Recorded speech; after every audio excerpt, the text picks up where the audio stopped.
समिति का जो भी निर्णय होगा मुझे स्वीकार है, क्योंकि जिन परिस्थितियों में हमारे यहाँ स्थितियाँ उत्पन्न हुई थी उसमें काम करना कहीं न कहीं दिक्कत होती है। हम लोग इंसान हैं।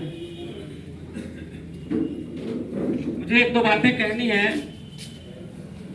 कि 10 तारीख के से जो माहौल बना है, इस तरीके से पद की मारामारी शुरू हो गई है, तो हम संगठन के पदाधिकारी हों या साधारण सदस्य हों, एक बात अपने दिमाग में बैठा ले, गांठ बना ले उसको, कि पद फसली हुआ करते हैं। कभी आपको मिलते हैं, कभी नहीं मिलते हैं, लेकिन आपका कमिटमेंट स्थायी होता है।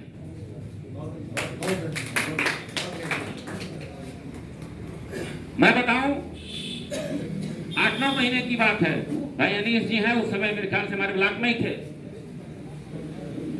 जब संगठन 2 भाग था प्रदेश पर। एक संगठन श्री जबर सिंह यादव के नेतृत्व में काम कर रहा था, दूसरा श्री ललन मिश्र के नेतृत्व में काम कर रहा था। लेकिन वहां ऐसी परिस्थितियां बनी, दोनों लोग एक हुए, एक संयुक्त पत्र जारी हुआ, और उस पत्र के आलोक में हम लोग दूसरे संगठन में थे। हमने यहाँ अध्यक्ष जी बैठे हैं, आपको उदय शंकर शुक्ला जी को साथ में बैठाया।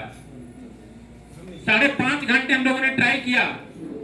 हमारा यही सवाल था कि जब प्रदेश में जहां जूते चप्पल चले थे, 18 मुकदमे दर्ज हुए थे, कुर्ते फटे थे, उन्हीं लोगों में वो लोग एक हो सकते हैं, तो यहाँ क्यों नहीं? फिर भी हम सफल नहीं हुए। उनकी हरदमता थी, अध्यक्ष जी तैयार थे।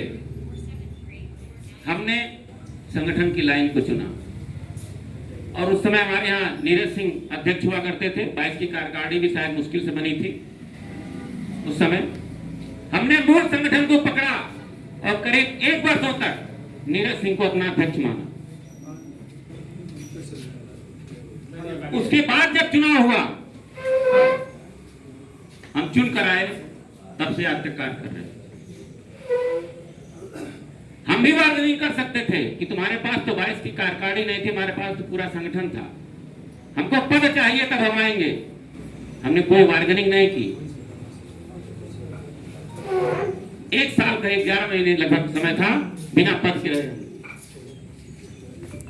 उसका परिणाम है कि 2 बार से अध्यापक हमें जिम्मेदारी दे रहा है। दूसरी चीज, उस दिन जो तमाशा बना, हमारे वरिष्ठ लोगों ने जो जिस तरीके से चरण वंदना शुरू की, आपको ना शर्म आई है, लेकिन मैं बड़े शर्म के साथ कहता हूं, मुझे बहुत शर्म आई थी उस चरण वंदना पर। अपने से जूनियर का पैर पकड़ रहे, यूनिवर्सिटी का चुनाव है, इतना पद आपके लिए महत्वपूर्ण हो गया है। क्या काम करेंगे शिक्षकों के संगठन के लिए, मुझे बताइए, क्या काम करेंगे? इतनी गरिमा आपकी गिर गई कि जिसको आपने ज्वाइन करवाया उसका पैर पकड़ रहे हैं। मुझे शर्म आ रही थी, आप सुनाए लग रही। अरे आपका एक पद है, आप वरिष्ठ हैं, आप उस गरिमा को मेंटेन कीजिए।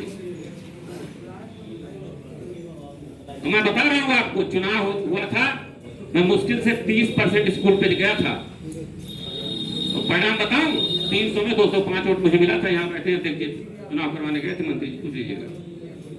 अगर सब जगह गया होता तो हो सकता है मेरा बहुमत और बड़ा होता है। अपने काम पे विश्वास कीजिए। जिसके काना भूसी से चाट बांटना से अगर पद आपको मिल भी जाएगा तो अस्थायी नहीं होगा, आप उसके साथ न्याय नहीं कर पाएंगे। दूसरी चीज,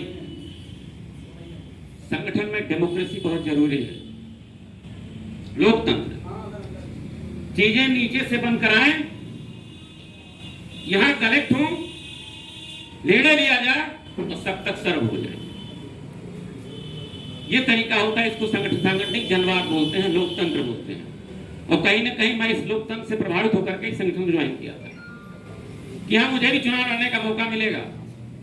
यहाँ लोग थोपे नहीं जाएंगे, यहाँ लोग वहां से आएंगे, यहाँ से वहां नहीं भेज जाएंगे, और जगह ये होता है। लेकिन जब डेमोक्रेसी का गलत इस्तेमाल होता है तो वो अराजकता में बदल जाती है। अराजकता जिसको बोलते हैं, शब्द है अनार्किस्ट।